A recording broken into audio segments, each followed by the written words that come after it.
Radiestesia.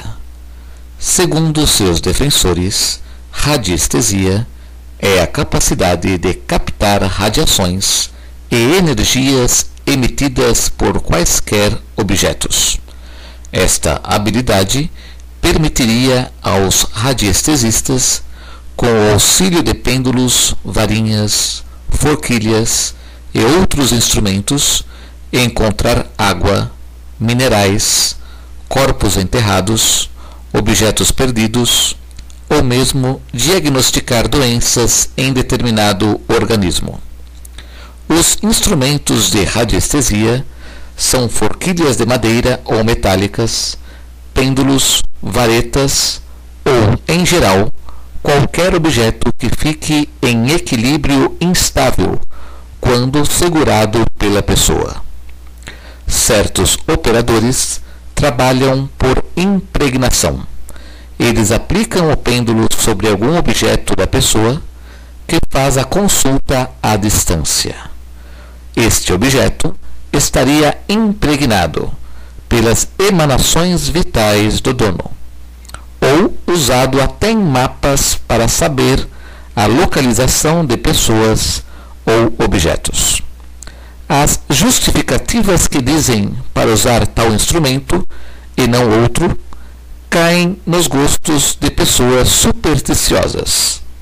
Por exemplo, uns dizem que tem que ser pêndulo feito de madeira, outros dizem que tem que ser de aço, cristal e assim por diante, inventando as mais diversas explicações. Inúmeras experiências foram realizadas nas últimas décadas para provar ou não a autenticidade da radiestesia. E só se conseguiu provar que o sucesso da radiestesia está na margem de acerto de qualquer adivinhação, portanto, sem fundamento algum. Uma prova incontestável é colocar o pêndulo ou a varinha num tripé ou pedestal fixo, sem ninguém segurando, e verificar se mexe ou oscila. Conclusão: vai ficar totalmente imóvel. Ora, se precisa de alguém segurando o instrumento, é claro que os movimentos musculares mínimos involuntários da pessoa são os responsáveis por tais resultados.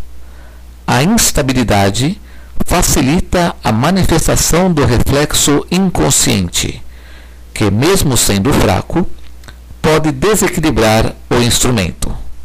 É uma técnica que serve para manifestar sensivelmente que o psiquismo do adivinho foi atingido por uma percepção real ou imaginária. Todo fato psíquico determina um reflexo fisiológico, e este reflexo se irradia por todo o corpo e cada uma de suas partes.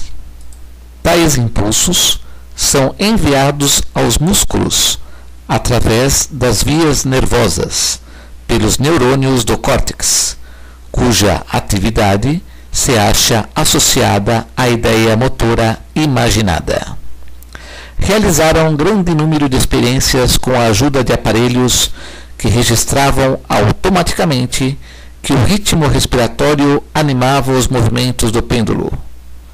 Uma experiência simples é segurar um pêndulo o mais imóvel possível em cima de um desenho de círculo e, com os olhos, acompanhar o círculo em voltas num sentido horário ou anti-horário.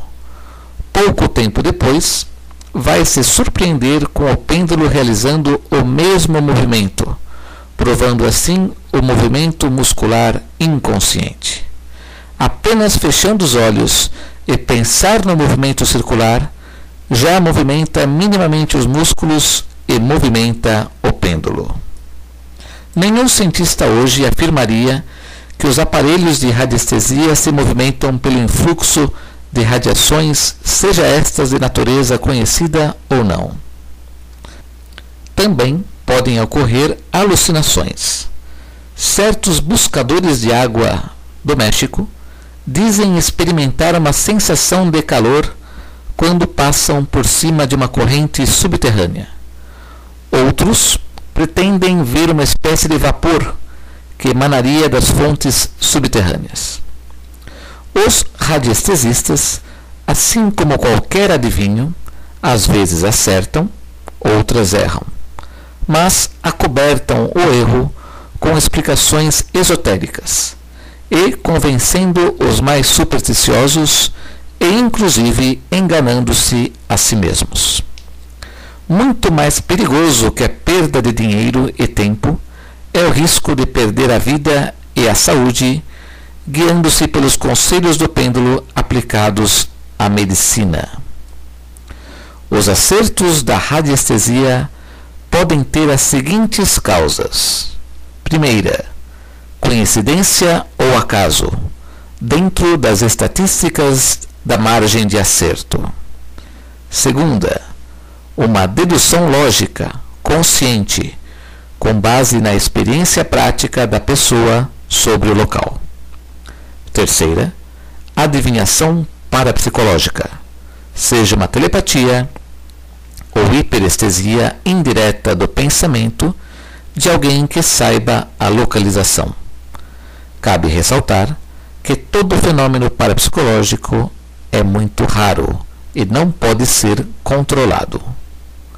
Em resumo, varinhas e pêndulos não se movimentam pela ação direta de radiações, seja qual for sua natureza, nem pelo influxo de espíritos, minerais, aquíferos, entidades, etc.